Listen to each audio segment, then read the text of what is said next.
Ce qui est important, donc par exemple je reviens sur ces céréales, eh bien tout simplement le fait d'avoir toute cette accumulation de choses fait que le corps en fait est rempli, alourdi, mais ça coûte en énergie au corps pour se débarrasser de tout ça. Parce que comme je viens de l'expliquer, ça n'apporte rien au corps.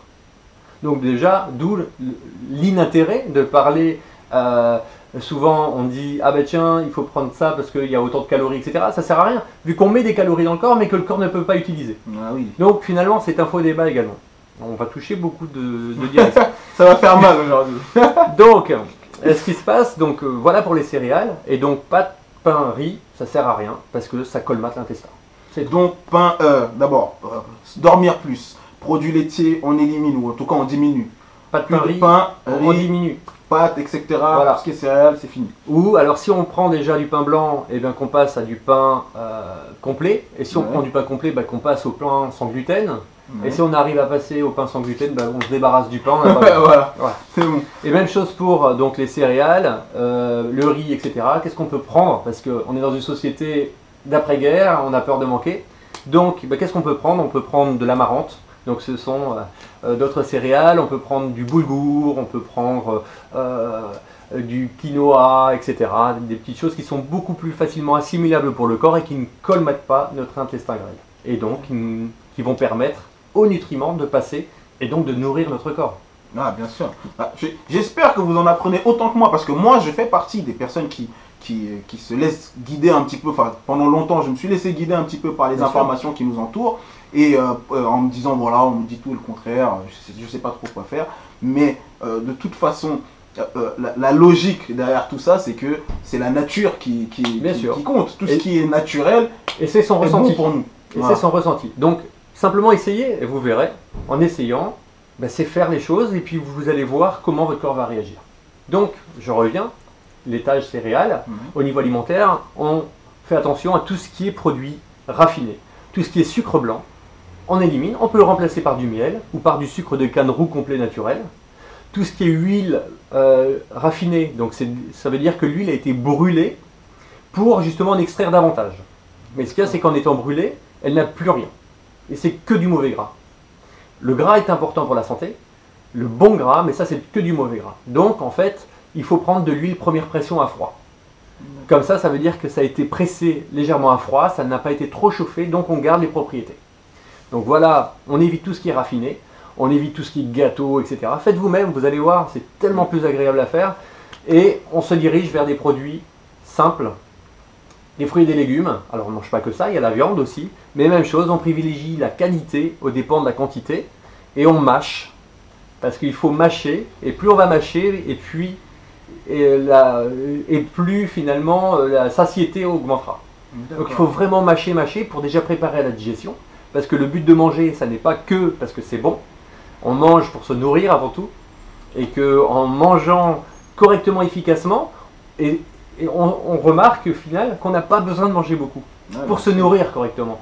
Parce que quand on voit ce que l'on ingère, et je prends un exemple, il suffit de prendre tout ce que l'on mange aujourd'hui, on met la même chose dans un sac plastique, et on regarde la quantité qu'on a dans le sac plastique, toute cette putréfaction qui va arriver au bout d'une ou deux journées, et bien c'est ce qui se passe au niveau du corps finalement.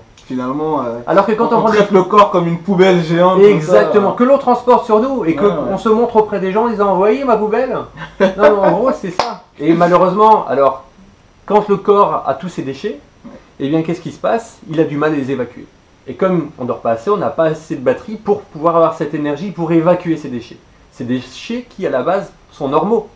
Parce que normalement, on expire, on transpire, on va aux toilettes, on urine, on fait des selles. Donc ce sont des déchets normaux. Mais toute cette accumulation fait que notre corps est hyper fatigué. En étant hyper fatigué, il a du mal à évacuer les déchets. Et donc il faut aider, et c'est la solution, il faut aider à éliminer les organes d'élimination que l'on appelle les émonctoires. D'accord. Voilà. Alors est-ce que tu peux expliquer un petit peu plus, parce que j'avoue que j'ai pas bien saisi. Alors bon, donc juste avant je viens d'expliquer, donc il y avait des poisons. Oui. Et la solution en fait ça va être de stimuler les 4 organes d'élimination pour permettre à notre corps d'éliminer plus facilement ces déchets qu'il a accumulés. Parce qu'aujourd'hui là, cette vidéo c'est pour vous dire, bon, maintenant vous avez compris, il est temps de passer à l'action. Voilà, comment faire concrètement. Donc, une fois qu'on a bien compris que fallait dormir plus, éliminer les poisons que sont le lait et les les céréales, produits céréaliers, etc. les additifs, les conservateurs. Voilà tout ce qui tourne autour. Maintenant, il faut aider notre corps à éliminer toutes ces toxines. Voilà. Comment on fait? Eh bien alors, le premier c'est le poumon par exemple. La première des choses c'est de respirer, la dernière des choses c'est d'expirer. Et on peut se passer de manger mais pas de respirer. Donc on essaie d'activer notre circulation au niveau pulmonaire en faisant des exercices respiratoires. Essayer d'apprendre à mieux inspirer, à mieux expirer, à prendre le temps, 2, 3, 5 minutes par jour pour mieux expirer. Voilà, première des choses. Plus on va expirer, plus on va éliminer du gaz carbonique et plus on va oxygéner nos tissus. Deuxièmement, en fait, activer la circulation d'élimination, je dirais, au niveau des reins. Donc pour les reins, la chose qui est importante, c'est de faire des jus à l'extracteur de jus. On peut les faire également, je dirais, au blender, mais il faut les passer, il faut une passoire. Pourquoi? Pour séparer la pulpe du jus. Parce que dans la pulpe, il y a des fibres, les fibres qui sont bonnes pour un corps en bonne santé, mais un corps fatigué, stressé, avec des organes d'élimination qui ne fonctionnent pas bien, et ça va être des irritations, des flatulences, etc. Ah oui, donc finalement, si on est dans une phase où on veut d'abord, dans un premier temps, éliminer toutes les toxines qu'on a dans le corps, il faut commencer par les jus de légumes et de voilà, fruits. Surtout des jus de légumes, 2 tiers de légumes, 1 tiers de fruits, et ne pas trop mixer, par exemple carottes, pommes, citron, carottes, pommes, gingembre. Est-ce que tu peux expliquer déjà pourquoi les jus en fait? Parce que c'est vrai que je sais et que j'entends régulièrement qu'il s'agit d'un moyen d'éliminer les toxines, mais comment ça fonctionne? Alors, en fait, les jus, on sépare la pulpe du jus. Donc, c'est des légumes frais, de saison et naturels. Donc, on a toutes les propriétés dans les légumes qui ont été crus. Donc on récolte le jus, et le jus, donc séparé de sa pulpe, en fait est directement assimilable. Il n'y a pas de digestion. Et donc c'est une prise de sang directe de nutriments en fait. Donc ça fatigue pas le corps et ça lui donne toute l'énergie nécessaire. D'accord. Donc c'est pour ça que les jus sont vraiment intéressants. Ça n'est pas un effet de mode, c'est qu'aujourd'hui les jus sont un formidable moyen de s'opposer à notre mode de vie en fait. D'accord. C'est l'antidote contre la société moderne. L'antidote naturel, et en plus, ça permet, je prends l'exemple, faire 1 kg de jus de carotte avec 3-4 pommes et puis un petit morceau de gingembre, ça se boit pour 2 personnes facilement, mais manger 1 kg de carottes avec des pommes, etc., les gens qui ont déjà des intestins fatigués, ça va être une catastrophe, ils vont gonfler, ils vont pas sentir bien. Le jus, séparé de la fibre, va permettre justement, de bien hydrater, de bien reminéraliser le corps, parce qu'un corps qui est dans un mode de vie toxique, acide, a besoin justement d'alcalinité. Et tous les fruits et tous les légumes, sans exception, même les agrumes, même si c'est acide au goût, ils sont alcalins pour le corps, ils sont bons pour le corps. Tout comme également les oléagineux, tout ce qui est sésame, tout ce qui est les amandes, les noix de cajou, etc. S'il n'y a pas de rajout de sel, c'est également très alcalin pour le corps. Voilà, vous avez là des conseils très pratiques parce que c'est les bons réflexes, forme et santé. Il suffit tout simplement de faire les bons choix finalement. C'est ça, absolument. Et alors, ça, les jus donc, vont jouer sur les reins, donc ça va éliminer les toxines accumulées. Ça va jouer également sur le côlon. Et pour le côlon, il existe aussi une petite plante qui vient d'Inde, qui s'appelle le tégument de Psyllium blond. Je mettrai les liens en dessous de cette vidéo. Et en fait, ça, c'est un régulateur intestinal. Tout le monde en a besoin, que les gens soient constipés, qu'ils aient des diarrhées ou qu'ils aillent bien. Ça va gratter le colmatage que j'ai dit tout à l'heure des céréales. Et en fait, ça va gratter tout ça, et ça fait des selles propres. Et on est dans un monde où on parle de tout, mais il ne faut pas parler. Tout le monde a l'impression qu'ils vont bien au niveau digestif, mais c'est loin d'être le cas, et que des problèmes de constipation ou de diarrhée, ça met des tensions dans l'abdomen, ça donne des problèmes de jambes, ça donne des problèmes de dos parce que ça met une pression. Finalement, tout est lié. Et à partir du moment où vous introduisez les bons produits, les bons éléments, et que vous aidez votre corps à se nettoyer comme ça, d'autres problèmes vont pouvoir trouver une solution. Justement. Exactement. Et donc, une fois qu'on a stimulé comme ça les 4 organes, eh bien, le corps va se débarrasser progressivement de ces toxines. Alors ça prend du temps selon les personnes, ça peut prendre quelques mois, quelques semaines, quelques années pour certains, c'est pas très grave.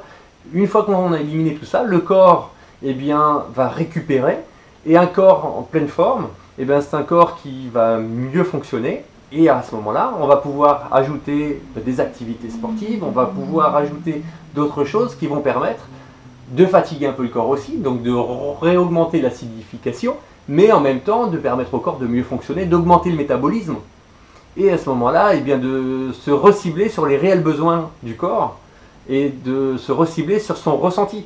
Parce qu'aujourd'hui, on a envie de manger parce qu'on nous dit que c'est bon, parce que, entre guillemets, il y a le marketing de la carte, où, bon, bah, entrée plat dessert, on n'en a pas envie en fait. Ouais, bien sûr. Bon, bah, allez, on prend ça parce que, bah oui, on a l'habitude, mais quels sont les besoins du corps?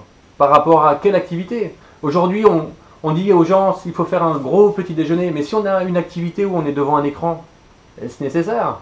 Par contre, si vous allez faire du sport, etc., oui, vous pouvez faire un bon petit déjeuner pour un bûcheron, par exemple. Et finalement, la base, ça sera toujours le ressenti. On peut vous dire tout et n'importe quoi. On ne peut pas finalement vous donner des prescriptions. Vous êtes les seuls à savoir, absolument. Les seuls juges pour ce qui vous concerne. Mais il y a des règles. Et les règles, elles sont naturelles. La nature est bien faite. Et aujourd'hui, depuis une centaine d'années, on a tout changé radicalement. Mais on voit que l'être humain va de moins en moins bien. D'un point de vue forme et d'un point de vue santé. Et qu'avant, bah, il a réussi à survivre. Et que là, dans les 100 dernières années, on est en train de tout détruire. Donc il y a quand même des questions à se poser. Et que, bah, à un moment donné, il faut repartir sur des choses simples.